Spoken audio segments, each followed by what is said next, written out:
Hey fam, so I'm just coming at you with a quick video which I'm titling Lessons from the COZA Rape Scandal. So if you don't know anything about the COZA Rape Scandal, you can search the hashtag COZA Rape, search the hashtag Pastor Phony People, search the hashtag Busola Dakolo, and you'll see a bunch of things about this situation. Busola Dakolo is a photographer, celebrity photographer. She's married to a musician, so obviously she has a lot of celebrity friends and celebrity acquaintances. And she came out with an interview with YTV a few days ago, alleging that Pastor Phony People of the Great Commonwealth of Zion Assembly Church in Abuja, he also has locations around the world. So that's their senior pastor of the COZA church, alleging that he had raped her back when she was a teenager, when she was 17 years old. There have been a whole bunch of reactions about the whole allegations because, quick background as well, this is not the first time that somebody is coming out to make an allegation against this pastor. There's a lady named S.A. Walters who had come out a few years ago to claim that she had an affair with him, and he essentially was the one that forced her into the affair. And people blamed her. Obviously the scandal died down, COZA continued growing, COZA even opened in Dubai, COZA was booming, and then now the story has come out again and everybody's like, hold up, this same pastor again. And this time, obviously, it's not just a random woman coming out with a story. As I said, this is a celebrity photographer. It's somebody that a lot of people know and a lot of people can relate to. So a lot of people are taking her story very seriously. If you've been following me for a while, then you know I've had some conversations, especially surrounding this rape issue, where it ended up biting me in the ass because I knew the person who was being accused on the other hand, and I was a bit biased in my response. So I'm starting with that because I'm starting with that as my first lesson. Understanding the danger of bias, that's my first lesson, because I've personally been through it myself, and I know that a lot of people that go to COZA are also feeling feeling the consequences of this bias.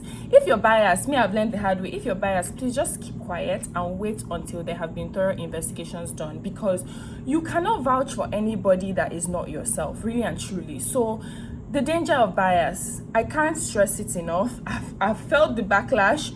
Wale Jana is going to feel the backlash. So many COZA members are going to feel the backlash. I actually used to go to COZA for a little bit last year, 2018. And I don't know what kind of spirit led me out of that church, but I will tell you that it is a spirit that led me out of church because I was genuinely loving the word. Nobody can deny that Pastor Phony is blessed when it comes to actually understanding the word and how to articulate it to people and to spread the message of, the word of God. He has that. So if you're looking at him in that light, you'll be thinking, wow, this man of God, is it possible for him to do something like that? But then this leads me on to my second lesson. They don't write rape on your forehead, really and truly. They don't write rapist. Your brother can be a rapist. Your father can be a rapist. Your best friend, your boyfriend, your husband, your lover, human being in this earth. As long as you're a human being, you are flawed and you are capable of doing something wrong. Just say that there are too many women coming out to say this thing. Honestly, as I said, I've experienced bias before, so now I know the value of the presumption of innocence. As in, now I know that, okay, always give people the benefit of the doubt, innocent until proven guilty. But when something is coming up so many times, different people, similar stories, you have to now look into that. Nobody is saying that, okay, all these stories are automatically verified, but what we are saying is that don't deny them either. Don't deny what somebody else is saying is their truth. Only you know your truth.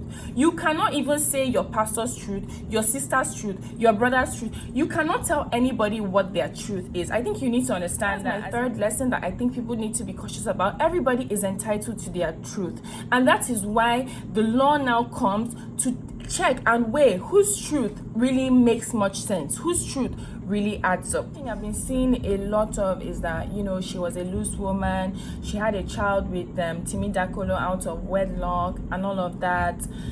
See, my past record has nothing to do with what is going on in the moment.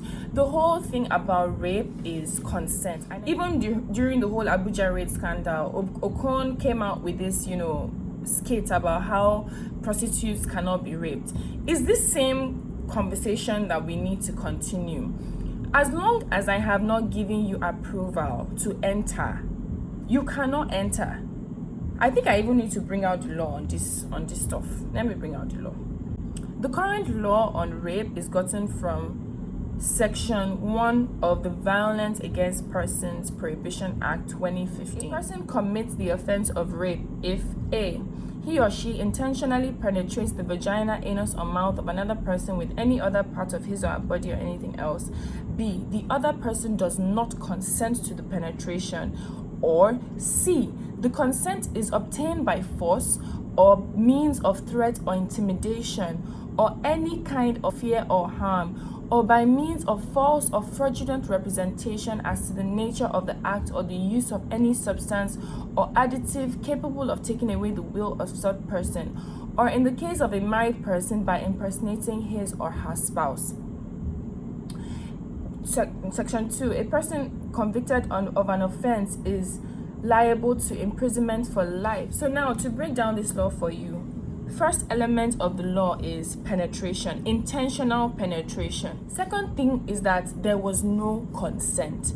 I think we need to Google consent, okay?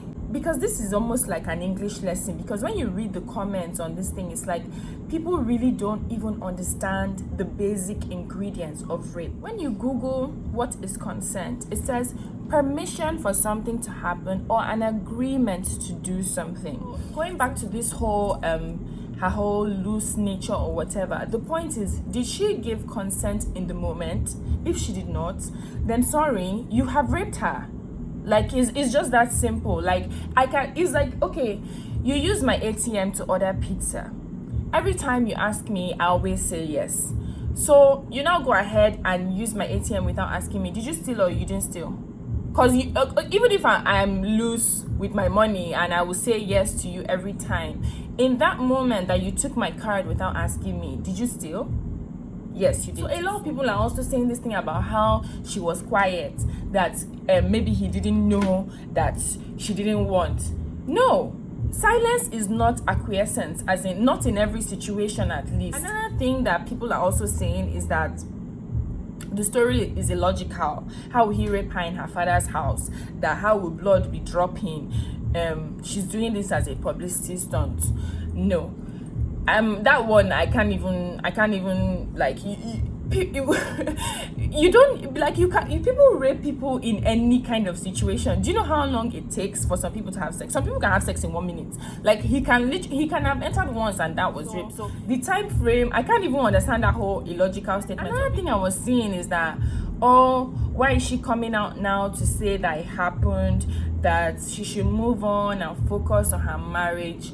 Please, brothers and sisters, please, can we be cautious of the culture of silence in this country? Because we don't have convictions. We don't have a sex offenders list. We almost like to just turn a blind eye to these sexual issues. No, the law needs to start taking cognizance of it. We're trying to advance the law, but we actually also need to implement that law and test the veracity of the law, which is exactly why we need more women, and we need, not let me just say women, we need more people to come out and share their stories about their sexual violations and abuse, and to press legal action. The reaction should not even be to shut her up. If you're so confident in your pastor's innocence, your reaction should be press charges, let's take it to court, let justice prevail. Because really and truly, you would want the truth to come out, and the truth that has been established and backed by law. So, let us stop shying away from these sensitive topics, these taboo topics. Let us actually start tackling them head on and knowing how to address them in a sustainable way. I don't want to deceive anybody here to think that, you pressing charges or you coming out and breaking the culture of silence is going to just be a win and a triumph for you. In fact, it will even be more stressful for you. At every step, they are going to test you and they are going to try and diminish your own truth. truth, but you need to stand firm. You need to be strong, and you need to be sure of what you are standing for and what you're saying and what you're doing for the future generations of survivors. I won't lie that the process is slow. Currently, I'm on a case of an 11-year-old rape in Abuja, and till date, we have not even been able to assign the case to a court, as in that is not in my hands. It's the prosecutor, the Ministry of Justice. So our system, you can see, is already even ill-equipped for rape, because this is an 11-year-old girl that has been raped, and it's taking us about 6 months to even progress on her matter. She had to take her matter to Brekete before the police now stepped up and even rearrested the guy. So, I feel like we can't keep doing this whole, oh, you're married, just forget about it, don't bring it up. No, darling, bring it up, even if it's 10 years from now. And as I said, please, there are actually plans for a class action. So if you know that this guy has done something to you or your friend or somebody you know about, please come out and share that story. I cannot applaud her enough, because I know that it is so difficult to come out and share your story. Like, look at the backlash she's facing. See people saying that, oh, she's doing it, she's cloud chasing, her husband is a struggling musician. Are you for real? So it's to come out and to be a rapist and to be a rape victim, that somebody will come out and say, yes, this is my call to glory. Really, like, let's be real.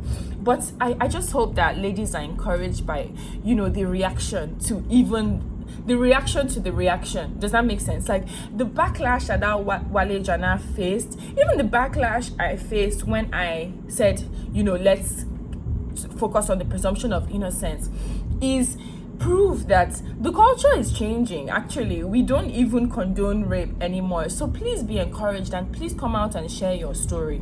But a few lessons I also have for victims of rape, because this is something I've noticed in my line of work, that a lot of us are not cautious of. I read that she said that she showered immediately after she was raped.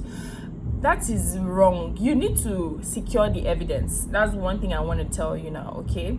Immediately you've been raped, take a picture, call someone, tell someone, if possible, go to a hospital, a government hospital, because in Nigerian courts, we do not recognize private hospitals. Go to a government hospital, get a medical examination done, go to a police, file a police report, do everything that you possibly can to document and record the situation that has happened to you. I know it's going to be a very traumatic situation and your emotions are going to be everywhere, but please, if you have a camera phone, open it and show your vagina. Open it and tell your story, show your raw emotions on the spot. Describe exactly what happened on the spot, because it helps. Act up. Like, don't try and keep it cool, don't try and play normal. That's something else that a lot of people are now bringing up about Bisola. Like, how come she continued going to the church? How come she played it cool? That means that she was in fact in a relationship with him. I'll address that. Actually, I wanted to address that, I forgot. But that's something I want to encourage you to do. Please lash out. Like, don't play it cool, don't act like everything is normal. Act up, and don't blame yourself, because it is not on you. Like, okay, I wanted to address that whole they were in a relationship comment. Even if they were in a extramarital relationship or whatever, do you know that if in that moment she decided not to give him permission, that still counts as rape? Even if you're in a relationship, even if you're married, even if you're engaged, even if you've been knacking every single day, you can, in that moment, if in that moment I deny my permission, I deny my consent, then you have violated me and you have raped me. Do you understand? Like, there's nothing about relationship here. And grand finale, if at the end of the day this allegation is true, this lady was 17 years old at the time, and by virtue of our law, any sexual activity, this is under the Child Rights Act, any sexual activity with any individual under the age of 18 is rape. That is statutory rape, okay? Because I noticed in Pastor Biodu's press release, he said I never raped her. He didn't say I never had any sexual relations with her. But if you're having sexual relations with a 17-year-old, I'm sorry, but that's rape. So really and truly, she could not even have given her consent if she wanted to. So I think, there are a lot of lessons that are coming out of this Pastor Biodu situation, this COZA rape situation, and we all need to be cautious of what is going on in our society and re-educate the average Nigerian, because I'm shocked. Like, the comments I am seeing, I am shocked. And another thing is that press release that was released by COZA, the language kept switching between I and we, us and them and me, and it's like, who is really talking? Is it you that's talking, or is it the church that's talking? I was confused reading that press release. But last, can we just ensure that charges are pressed, an investigation is done, justice prevails? That's just it. That's just all I feel all of us should be focused on in this situation. These allegations should actually be taken to the police. Investigation should be done. This class action, all these women that are coming out, let's actually look into it, and let us start setting legal precedents in place as to what happens when you rape or you sexually violate a human being in this country. Let people see that there are repercussions for their actions. Obviously, I support Busola for speaking out against all these violations that she has faced, and for possibly sparking a revolution. My walk and my talk been different. My style and my thoughts been different.